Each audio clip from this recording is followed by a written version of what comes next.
let's be honest, the girls falling all over you? Well, yeah, it was a thing. And being a track star, I was like, it was hard. I didn't know what to do with women. It was a really big success at the time. We were on for like 6 or 7 years, prime time every Thursday nights, and then repeats. And we then it was so big that we everybody wanted more, so we created live events. That was the Pink's All Out events, and we packed grandstands around the country everywhere we went. It was like broke the records in every possible drag racing facility in the United States. I got them to sign over the bill of sale of their car on the hood in front of the cameras, that they had to sign off their cars to me, the producer. So Pullen Media owned the cars in suspension while they raced. Jeff Stearns, connected through cars. If they're bigwigs, we'll have them on the show. And yes, we'll talk about cars and everything else. Here he is now, Jeff Stearns. Where's your accent? You were recruited from Australia for track. Born and raised in the outback of Australia. Did you go to like finishing school or speech lessons? Or where is it? I've been living here since 1969.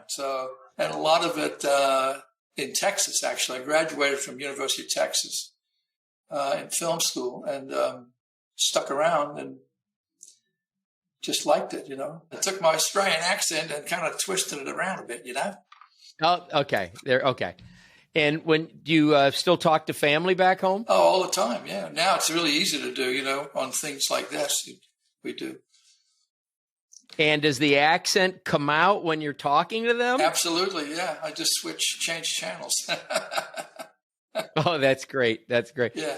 It's funny. I mean, I know Australia isn't exactly New Zealand, but for someone like me, I can't pick the dialect or accent apart. Yeah. And I have a dear friend that we just lost. He just died, named Gavin Riches, who was a Porsche 911 rally driver in New Zealand. He lived in Fort Myers, Florida, but every year went back to race. Yeah. And I loved listening. When he would call me, I would just put it on speaker and sit back and listen to him talk. He could just read me the yellow pages. I would love it. Yeah. Well, my accent's not what it used to be. I kind of have blended in now. It helps because people don't stop me and ask me all about Australia anymore. They just say, "Where are you from again?" That's I'd rather talk. Did you have that accent through? So, I mean, I don't want to get into. I don't want to have you disclose your age, but you moved here when you're 69. I'm going to assume pretty young, if not a baby or a kid. Right. So, did you even ever really have an accent? Because you really grew up here. No, I really had an accent when I started out in Australia. I mean, I was born and bred down there. In the outside of Melbourne, which was like living in the country down there. Kangaroos. God, well, I just was trying to do the math and how good you look, and I'm thinking he couldn't have been that old in 69. All right. So I'm assuming then meeting, like when were you a teenager when you came, or did you spend your teen years here? That's a better question. No, I came when I was 20. Okay. Well, you look freaking unbelievable. Let's just say that right now. Thanks. Thank you. But I'm assuming at that age, coming here with that accent, let's be honest, the girls falling all over you? Well, yeah, it was a thing. And being a track star, I was like, it was hard. I didn't know what to do with women. It's like they were everywhere. Every time you didn't know what to do. Yeah. Because you didn't know what to do with the access supply. It's like Jeff Stearns, connected through cars with my good friend, introduced by another good friend, Stephen Pullen, who's most famous for Pink's Lose the Race and Lose Your Ride and other Pink's franchises. I can't believe how excited I am to have you on here. I told you when we were talking a little bit before we started recording here that I told a couple of buddies in a business meeting that I was going to be doing a show with you. And I mean, it was, well, it wasn't almost like, can I get an autograph? But I'm going to have to get your autograph for a couple of people. Glad to send one over. Thank you for that. So thank you very, very much for joining. No, it's my pleasure. Great to be here. So you're most famous, this Pink's, and now I'm going to look at the notes. So Lose the Race, Lose Your Ride, Pink's All Out. Yeah.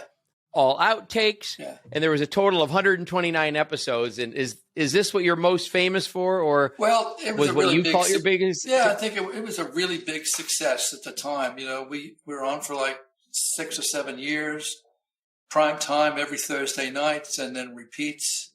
And we then it was so big that we everybody wanted more, so we created live events. That was the Pink's All Out events, and we packed grandstands around the country everywhere we went. It was like broke the records in every possible drag racing facility in the United States.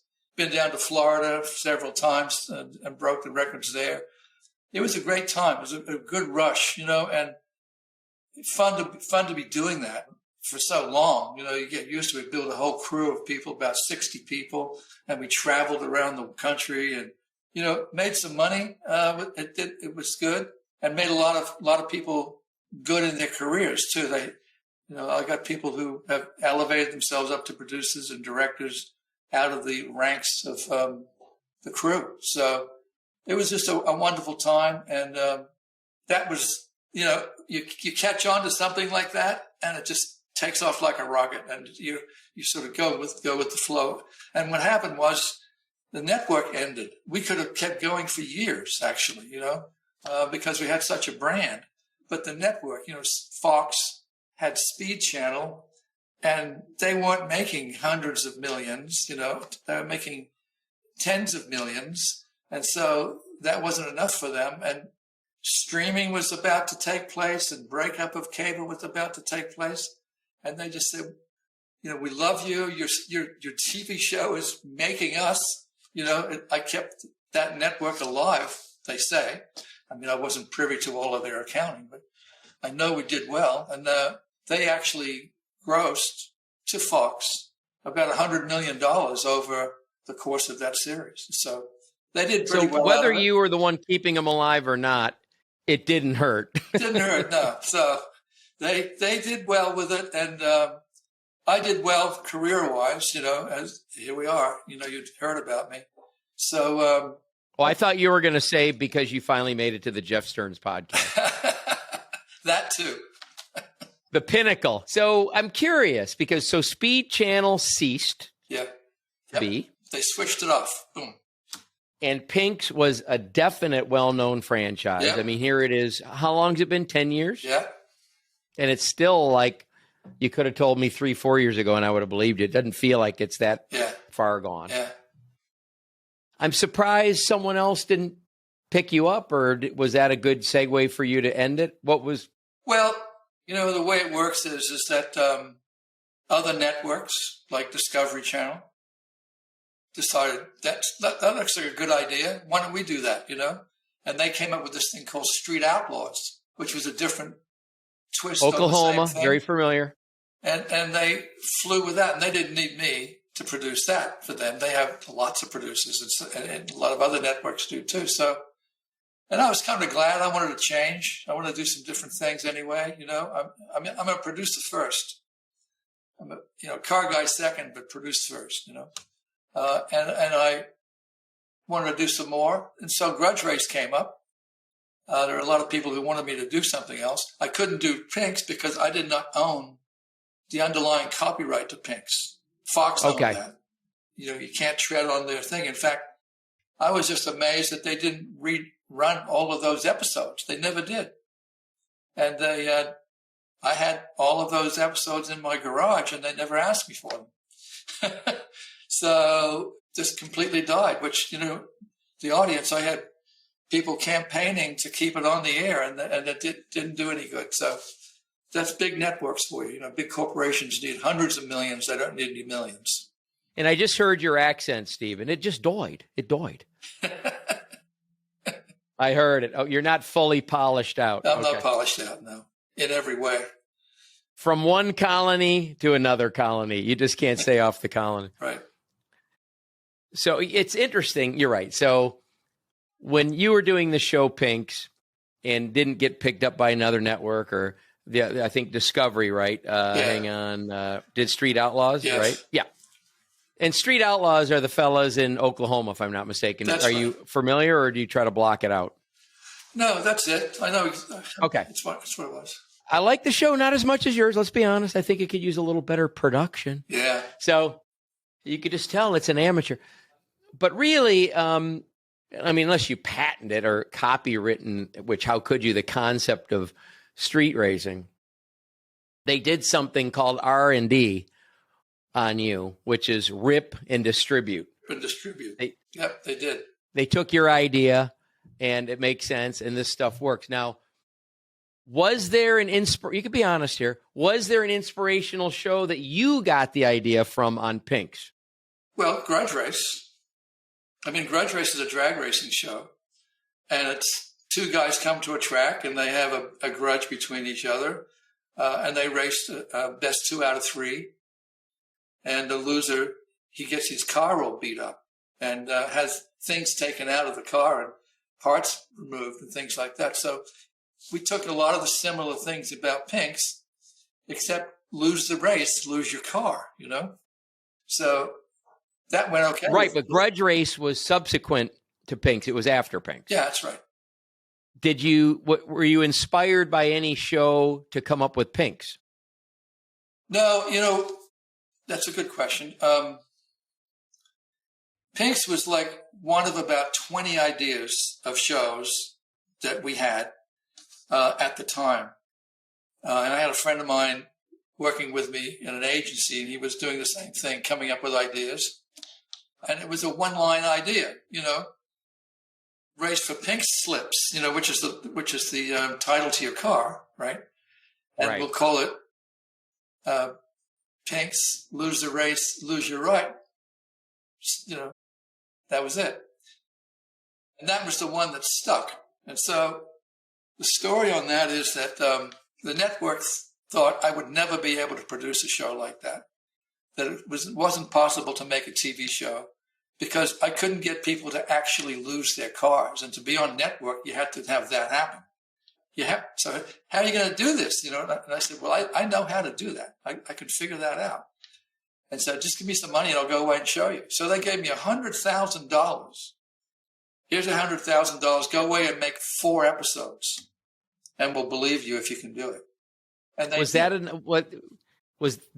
a reasonable budget then? No, that's okay. not even half. Okay. So I'm like 25 grand an episode. Up, you know, right. to finish these shows. But it was good that they said that, you know, and they would write a little letter and say, if we like it, we'll keep going with it. But we have to know that you can do it. And so the trick that I did is that I got them to sign over the bill of sale of their car on the hood in front of the cameras, that they had to sign off their cars to me, the producer. So Pullen Media owned the cars in suspension while they raced.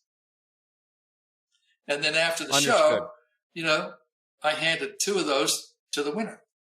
And they took the guy's car that way. Okay. So let's talk about the realities of somebody losing their car in a race, because racing for Pinks is a big posturing thing, but very few people show up to do that. Right. It's like bumping chests in the schoolyard. Yeah. It's a lot different than just getting punched, right? Oh, yeah. So how many people that showed up to do it really did it or didn't do it? I don't know what the minority is. And there had to be some emotional fallout over someone saying, I didn't mean it, or there's got to be something behind that. I mean, or what would motivate someone to do it? What did you discover was the motivation that someone actually would show up to sign the titles over to your production company in suspension for you to hand the titles to the winner? Yeah. Why would they do it? They want to be on TV.